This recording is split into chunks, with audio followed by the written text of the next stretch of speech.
또 우리가 믿음의 신앙생활하는 베들레헴이죠. 근데 거기에 흉년이 들어서 모압 지방으로 이사를 갔네요. 엘리멜렉과 아내 나오미와 두 아들을 데리고. 근데 이 성경 말씀을 보면서 우리는 하나님의 품을 떠나면은 엄청난 힘든 일이 생긴다는 것을 성경을 통해서 우리가 알 수가 있습니다. 자, 되겠어요? 아브라함 때도 흉년이 들어서 이주했을 때인데 자기 부인을 가지고 누이 동생이라고 했죠. 그 보면은 사라가 엄청 아리따웠나 봐요. 근데 어떻게 해요? 이삭도 자기 부인을 데리고 이주했죠. 그런데 아버지와 똑같이 너무나 아리따운 여인 같아, 리브가가. 그래서 또 똑같이 누이라고 그랬어요. 근데 사실은 사라는 누이 동생이 맞아요. 이북 동생이에요. 아브라함의 이북 동생인데 맞는데 그래도 부인으로 사니까 부인인데 아마 그때만 해도 저기 아브라함도 자기의 육적인 모습을 드러낼 것 같아요.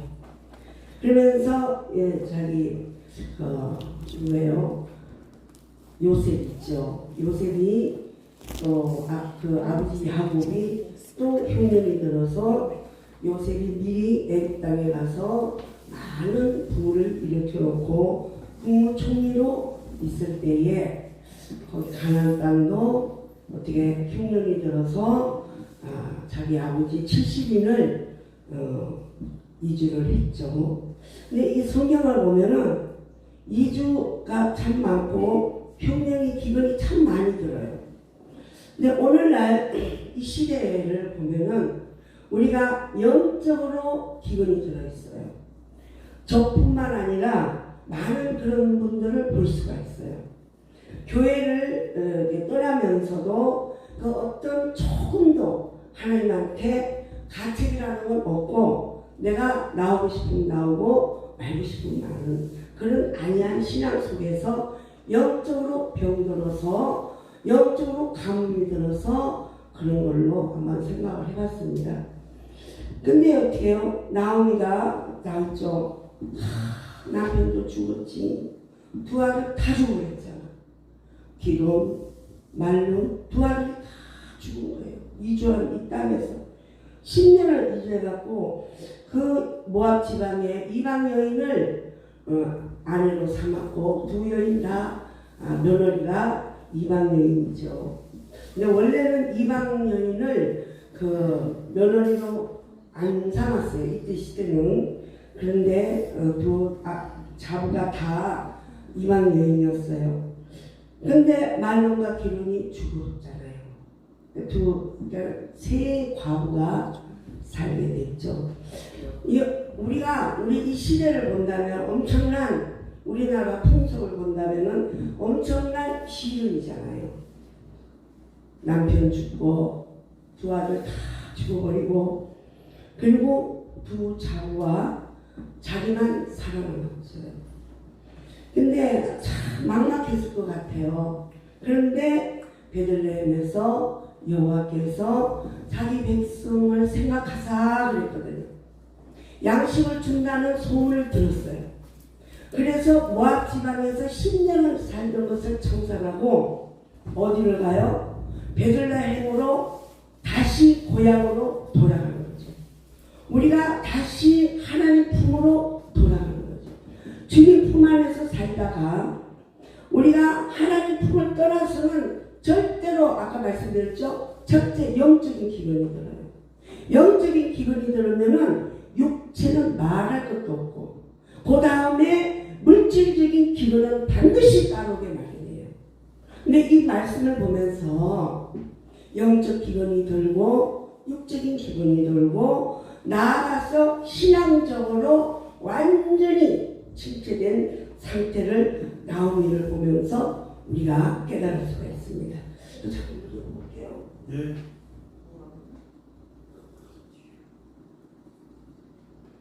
근데 중요한 거는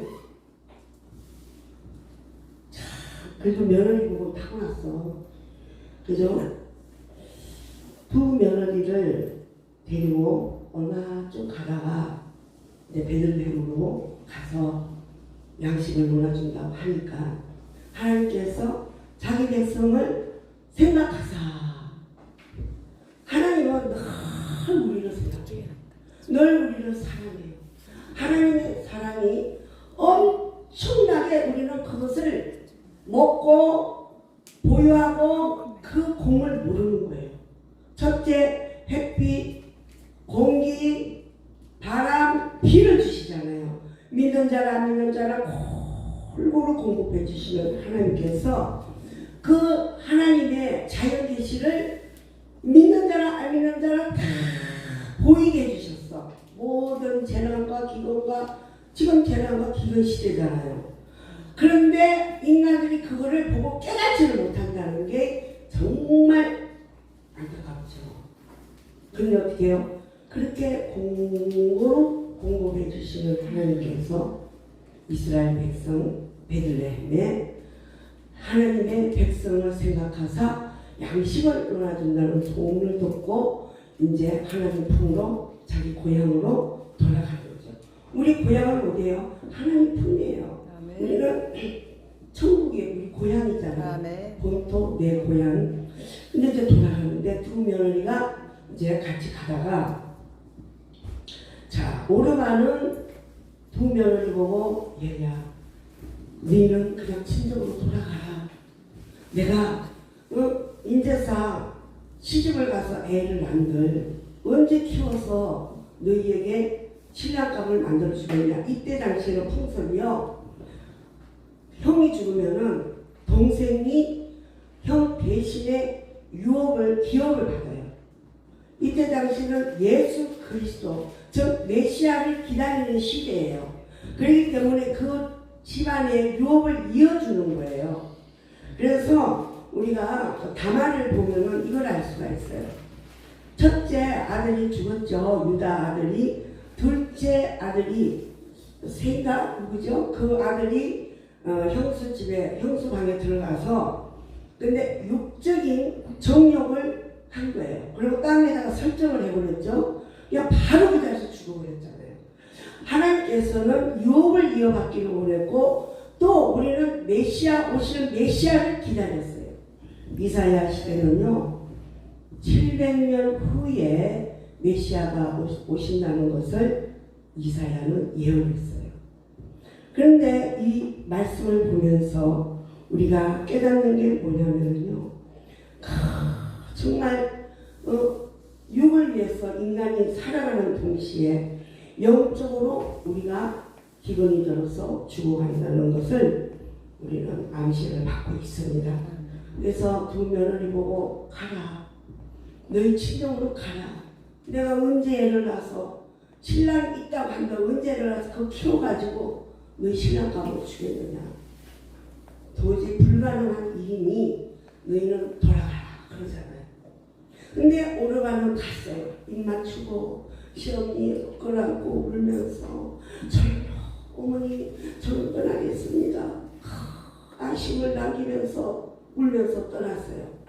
근데 롯은 끝까지 시어머니를 따라가겠다는 거예요.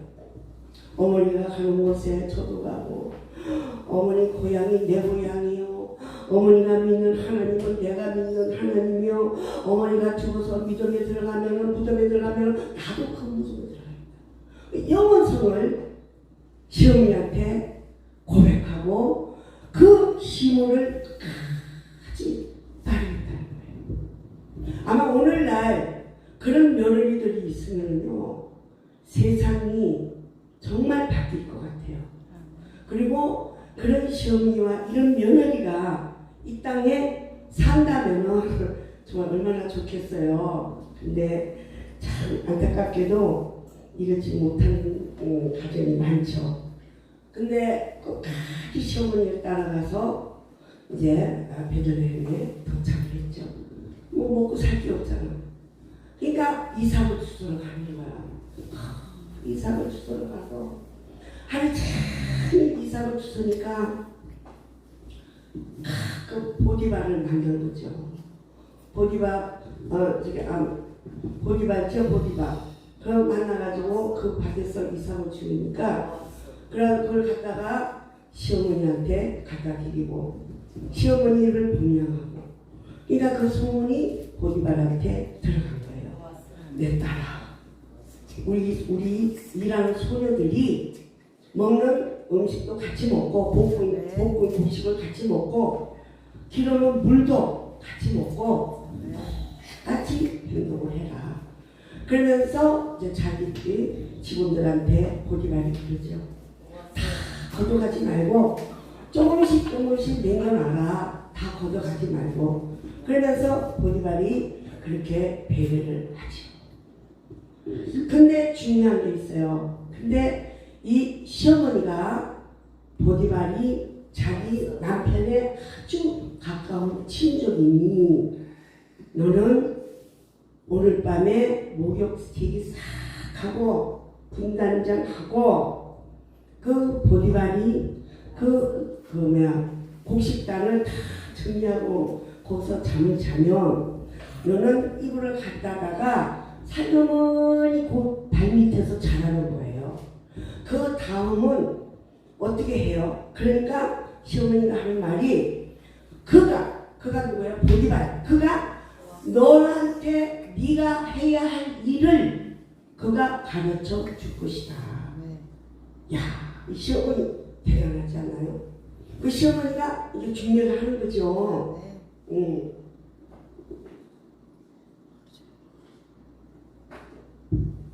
그래서 이제 며느리가 시어머니가 시키는 대로 이제 그렇게 했어요. 하니까 눈을 떠보니까 발밑에 정말 그 아름다운 룻이 누워있거든요. 그래서 얼마나 놀랬겠어요. 그러니까 조용하게 진정을 시키죠. 내가 기억 모를 자가 나보다 더 가까운 너희 친족이 있다. 그러니까 그 친족을 내가 먼저 만나서 너에 대한 그 기억 모를 자를 내가 중매를 해주마. 만약에 그가 안 한다고 싫다고 하면 내가 그 대신하마. 솔직히 얼마나 인격적이에요. 우리는요 그런 인격을 갖춘다는 게 참 힘들 거예요. 요즘 남자들 대부분이 보면 여기 있는 남자분들 다 빼고 남자분들 보면요 이쁜 아가씨가 자기 발밑에 누워있는데 그것을 거부할 리가 없어요. 근데 보디발은 참 인격적인 분 같아. 그러면서 더 가까운 친족을 부르다가 장모들을 다 부르다가 네가 가장 가까운 친족이고 그의 재산을 네가 보유하고 있고 그걸 살 수도 있고 그러니까 네가 기업 물자가 되어주라. 그러니까 안 하게 되잖아. 자기 재산이 더 손해날 것 같으니까. 그러니까 이제 보디발이 대신 그럼 내가 하마. 보디발이 내가 기업 물자가 되어서 내 남편으로서 하마. 그러고 이제 룻하고 보디발하고 결혼을 했죠. 근데 보면은 우리가 정말 보디발 같은 그런 남편, 그런 인격, 우리가 하나님의 인격을 갖고 태어났잖아요. 창세기 1장 26절에 하나님 뭐라고 하셨어요? 우리가 우리의 형상을 따라 우리 모양대로 사람을 만들자 그러셨거든요. 근데 결국은 사람을 만드셔서 가장 중요한 것은 코에다가 생기와 생명을 부어주셔서 우리는 하나님의 인격체가 된 거죠. 감성, 지혜, 생각 모든 것을 그 하나님의 호흡 속에 우리가 다 있다는 거예요. 근데 더 중요한 것은 하나님의 신이 나와 함께 한다는 것을 우리가 알 수가 있죠. 그런데 보디발을 보면은 그와 같은 인격을 갖춘 것 같아요. 정말 얼마나 우리가 창세기 3장에 가인이 자기 동생 아벨을 죽였잖아. 창세기 4장에 그와 같은 인격의 남자였더라면 롯을 그날 밤에 그냥 두지 않았을 것 같아. 그냥 그죠? 인격체가 없고 죄악에 휩쓸렸고 죄악 속에서 살인까지 한 그런 후손이 있다면 그런 후손들은 나쁘지만 골라가면서 살잖아요. 근데 그걸 보면서 우리가 성경의 말씀대로 우리가 보면서 이 세상 살아가는 동안에 내가 내 인격을 갖춘다는 것이 상당히 노력을 해야 될 것 같더라고요. 물론 많은 분들도 노력을 하겠지만 제가 성경의 말씀을 보면서 깨달은 게 참 여자나 남자나 내 스스로 내 인격을 관리한다는 것이 상당한 정말 하나님 앞에 그 인격체를 드러낼 수가 있더라고요. 하나님은 자연계를 하나님께서는 계시를 보여주시지만 우리는 일반 계시로서 우리 자신도 알고 자연 계시로서 하나님 살아계심을 우리가 인지하고 그것을 우리가 알 수가 있지만서도 인정을 안 하잖아요. 근데 중요한 것은 이 보디발처럼 이와 같은 인격체가 되어서 하나님께서 이를 인정했죠. 근데 결혼을 해서 아들을 낳았어요. 근데 얼마나 복을 받았어요. 근데 자, 예수님의 조상이 누구예요? 다말. 남자는 없어요. 왜? 예수님은 생식기하고 틀리니까. 그러니까 다말하고 기생 라합하고 또 바세바하고 지금 네 번째 룻이에요. 이 룻을 통해서 이 룻이 비록 이방인이지만 하나님 품으로 돌아와서 하나님을 믿고 시어머니를 잘 공양하고 그러니까 하나님께서 보디발 같은 남편을 만나게 해주시고 거기에서 결혼하게 해주시고 거기에 예수님의 그 다음에 마리아죠. 예수님의 조상이 된 거예요. 생물학적으로 남자는 여기에 등장할 수가 없죠. 왜? 생물학적으로 아버지가 없으니까. 그러나 우리가 성령에 이끌려서 하나님의 부름받는 조상은 여자 5. 다말, 라합 기생, 라합, 또 룻, 그 다음에 바세바, 그 다음에 누구예요? 마리아잖아요.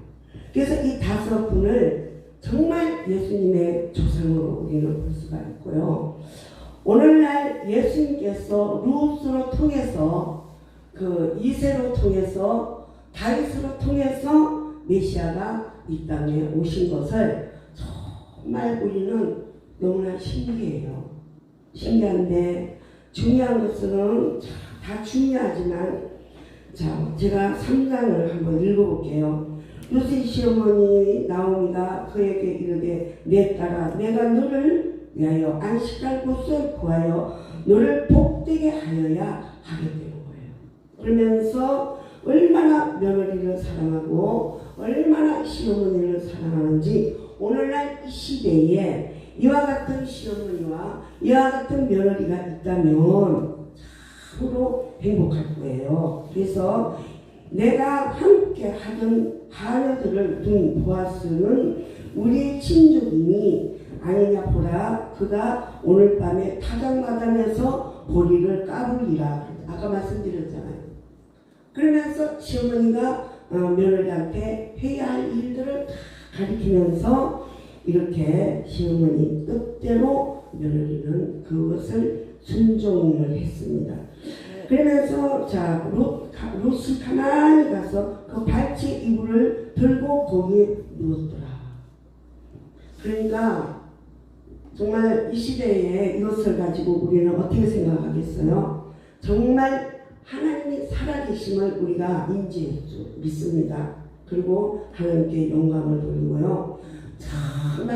정말 시원한테 잘하고 인격체를 가지신 보디발을 이렇게 중매해 주신 나오미 이것을 보면서 우리는 하나님께 영광을 돌릴 줄 믿습니다. 그리고 오늘날 예수 그리스도가 태어났다는 거, 이 속에서 태어나고 예수 그리스도가 죄악에 얼마나 창세기 3장에서 이미 죄로 물들었잖아요. 그 죄로 물들은 그 세계를 예수 그리스도가 오셔서 그 모든 죄를 사해 주시고 피를 한 방울도 남기지 않고 우리를 위해서 다 피 뿌려 주셔서 우리 죄를 사해 주셔서 의롭게 되는 우리가 되었죠. 의롭다. 그 의롭다는 말은 하나님께서 우리를 인정하고, 자, 아브라함도 의롭게 되었고 모리아산에 이삭을 갖다 바침으로 인해서 믿음이, 네가 진정 나를 정말 나를 사랑하고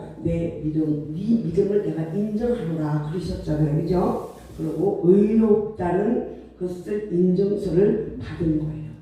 그러고 나서 자, 예수 그리스도를 믿는 믿음이 우리를 의롭게 만드는 저와 여러분이 된 것을 확실히 믿으시기 바랍니다. 그래서 하나님 앞에 항상 감사하고, 또 한 가지를 보면은요, 우리가 창세기 3장에서 자, 먹지 말라는 선악과를 따 먹었죠. 그리고 우리가 이 땅에서 쫓겨났죠. 쫓겨났는데 그 창세기 3장에서 먹지 말라는 선악과를 먹는과 동시에 죄가 크다고 그래요. 그 먹기 전에는 거기가 에덴 동산이요, 거기가 천국이요, 거기가 하나님과 동행하고 하나님이 근시는 그런 천국이었는데, 자, 먹지 말라는 선악과를 세 가지죠. 보암직도 하고 먹음직도 하고 탐스럽기도 하고. 그런데 그 세 가지를 먹어버리고 하나님의 명령을, 하나님의 금령을 어기고 하나님을 배신하는 장면을 우리가 볼 수 있습니다. 근데 거기서 바로 쫓겨났죠. 순식간에 죄가 들어와서, 자, 아담은 하나님의 형상인데 우리는 아담의 형상으로 우리가 닮아가고 그 죄의 형상으로 바뀌었죠. 그래서 하나님께서 그러잖아, 여자의 후손은, 자, 아니, 뱀의 마귀의 후손은 머리를 상하게 할 것이고, 여자의 후손은 발꿈치를 상하게 할 것이다. 이미 예언을 하셨죠. 그런데 십자가에 못 박혀서 돌아가실 때 어떻게 했어요? 다 하시잖아요, 여러분, 그죠? 그런데 중요한 게 또 있어요. 만약에 예수님께서 요단강에서 세례를 받으시고 정말 성령에 이끌려, 이거는 마태복음 4장 얘기예요. 성령에 이끌려서 어디로 갔어요? 시험 받으러 갔잖아요. 광야로 시험을 갔는데, 마태복음 우리가 4장을 한번 보시겠습니다. 마태복음 4장을 크게 좀 읽어주세요. 마태복음 4장. 4장 몇 절입니까? 1절에서부터. 그때 예수께서 성령에 이끌려 마귀의 시험을 받으러 광야로 가다 40일을 밤낮으로 금식하는 후에 줄이신지라. 시험하는 자가 예수께 나와서 이르되, 내가 만일 하나님 아들이거든 영화 이 돌로 떡대기가 되게 하라. 아멘. 여기에 첫째 시험이 있었죠. 첫 번째 시험에 줄이신지라 이르시되, 만일 하나님의 아들이거든 명하여 이 돌들로도 떡덩이가 되게 하라. 예수께서 대답하여 이르시되, 자, 사람이 떡으로만 살 것이 아니요 하나님의 입으로 나오는 말씀으로 산다고 하셨죠. 아멘. 그런데 우리가 이 세상 살는 것도요, 시시각각으로 우리는 또 시험에 들어요. 이 모양 저 모양 시험에 들고, 조금만 틈이 있으면 마귀가 틈 타고 들어가지고 우리를 괴롭히잖아요. 그리고 교회도 그래요. 교회도 뭐 조그마한 일이 있으면은 다 그냥 마귀가 그냥 틈 타갖고 들어오고, 또 성도의 마음을 흔들어 놓고, 그런 일들이 참 많아요. 그리고 두 번째 시험을 한번 읽어볼게요. 이에 마귀가 예수를 거룩한 성으로 데려다가 성전 꼭대기에 세우고 이르시되, 내가 만일 하나님의 아들이거든 뛰어내리라. 기록되었으되 그가 너를 위하여 그의 사자들을 명하여 그의 손을 너를 발이 부딪히지 않게 붙든대요. 그러니까 요만한 틈만 있으면은 마귀가 이렇게 하나님의 말씀을 거역하고, 그러니까 예수님이 그러잖아요. 말씀을 붙들라고. 근데 오늘날 우리가 하나님의 말씀을 붙들지 않고는 정말 살아갈 수가 없는 시대적으로 엄청 복잡한 시대에 우리 살고 있어요. 우리 엊그저께 중요한 게 있죠. 자, 우리가 마약, 저출산, 기후, 또 재난, 또 세계 평화. 지금 세계 평화가 뭐예요? 마태복음 24장에 전쟁 난다고 돼 있잖아요. 그리고 돼 있고 마약이요. 마약 말 그대로 마약이에요. 얼마나 세계적으로 마약이 엄청나게 지금 퍼져가지고요. 사람이 사는 게 아니에요. 그렇죠? 저출산 때문에 옛날에는요. 애를 못 낳으면 시집가면은요. 치과제약의 1등이에요. 그래서 쫓겨났어. 지금은 엄마들이 모르는 줄 알아? 아유 애기 낳지 말라고. 근데 내가 고생하니까 낳지 마. 시집가지 마. 세상 옛날에는 20살만 되고 시집 안 가면 노처녀라고 했어. 지금은 시집 안 가는 게 아예 그냥 큰 리스트원이야. 근데 나라가 다 첫째 나라에 우리가 뭐예요? 일꾼이 있어야 되잖아. 사람이 있어야 되잖아. 앞으로 교회가 문을 수밖에 없어요. 왜? 사람이 없으니까. 애를 안 낳으니까. 교회도 문 닫아야 돼요. 코로나 때문에 문 닫는 게 중요한 게 아니고요. 앞으로 정말 우리가 애를 안 낳고 저출산에 우리가 정말 하나님의 기적과 이적이 일어나지 않고 많은 사람들이 협력해가지고 애를 안 낳으면요 나라가 문을 닫아야 되고 교회는 물론이고 어떻게 운영이 되겠어요? 사람이 없는데 일뿐이 없는데 AI 시대죠. AI가요 사람을 지금 말하는 AI가 나왔어요. 말하는 AI가 나와가지고 정말 사람을 지배한다는 거예요. 그런 시대에 우리가 이제 앞으로 살 건데 모르겠어. 우리 나이는 그때까지는 안 가겠지만 정말 심각해요. 그리고 재난이죠. 기후죠. 보세요. 옛날에는 온난화라고 했잖아요. 지금 온난화가 아니고 완전히 지금 열대야. 보세요. 오늘 5월달인데 벌써 반팔 입고 더워가지고 옛날에는 5월달에 추웠어요. 근데 이런 시대에 우리가 살고 있습니다. 기후 보세요. 얼마나 심각합니까? 정말 그 사막은요 엄청 많이 사막이 늘어났어요. 그리고 오늘날 우리나라도 거기 사막에 입각하지 않는다는 보장이 없어요. 정말 우리가 물건 하나도 제대로 정말 이렇게 플라스틱 같은 거 정말 우리가 그 환경을 오염시키는 그런 제품을 우리가 쓰지 말고 정말 운동을 해갖고 그렇게 이렇게 엄청난 기후를 우리는 막아야 될 줄 믿습니다. 세 번째 시험을 볼게요. 자, 두 번째 갔죠. 세 번째. 자, 마귀가 또 그를 데리고 지극히 높은 산으로 가서 천하의 만국과 그 영광을 보며 이르시되 만일 내게 엎드려 경배하면 이 모든 것을 내게 주리라. 준대요. 이에 예수께서 말씀하시되 사탄아 물러가라 기록되었으되 주 내 하나님께 경배하고 다만 그를 섬기라 하였느니라. 내게 주면 그러니까 여기서 내가 모든 것을 내게 준다는 이런 마귀가 엄청난 그 고난을 갖고 있어요. 창세기 3장에서 보암직도 하고 창세기 1장 8절에 나오죠. 보암직도 하고 먹음직도 하고 탕설기도 하고 그런데 하나님께서 무슨 복을 주시냐면요. 생육하고 번성하고 정복하고 다스리라는 복을 주셨어요. 근데 그 복을 창세기 3장에서 그 보암직도 하고 먹음직도 하고 이걸 딱 먹은 순간에 그 모든 고난을 다 마귀한테 줘버린 거예요. 이 아담이. 그러니까 이 마귀가 지금 예수님한테 똑같이 예수님은 제2의 아담이라고 그랬잖아요. 이 예수님한테 똑같이 내가 창세기 3장에서 모든 고난을 내가 받았는데 너한테 줄 수 있는 고난이 나한테 있어. 그러니까 내가 지정하는 누구한테든지 내가 줄 수 있는 이것이 나한테 그런 고난이 있다는 거예요. 이것을 여기 누가 복음에도 이거 있죠. 마가복음에 1장 12절에 나와 있고 누가복음에 4장 1절 13절에 보면 자세히 나와 있어요. 자기가 거기서 넘겨받은 고난을 여기서 지금 마태복음 4장에 9절에서 내가 이 모든 것을 너한테 줄 수 있는 고난이 나한테 있다는 거예요. 그래서 내가 이걸 너를 줄게 그러는 거예요. 그러니까 예수께서 말씀하시되 사탄아 물러가라. 아멘. 사탄아 물러가라 그러죠. 기록되었을 때 너의 하나님 경배하고 다만 섬기라는 거예요. 우리는 주님만이 섬겨야만이 영간에 강건하고 영적으로 살아갈 수 있다는 것을 말씀을 통해서 우리가 알 수가 있습니다.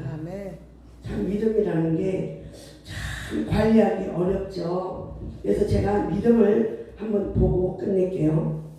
자, 믿음의 원칙이라는 게 있어요. 믿음은 하나님의 계시를 전제로 한다.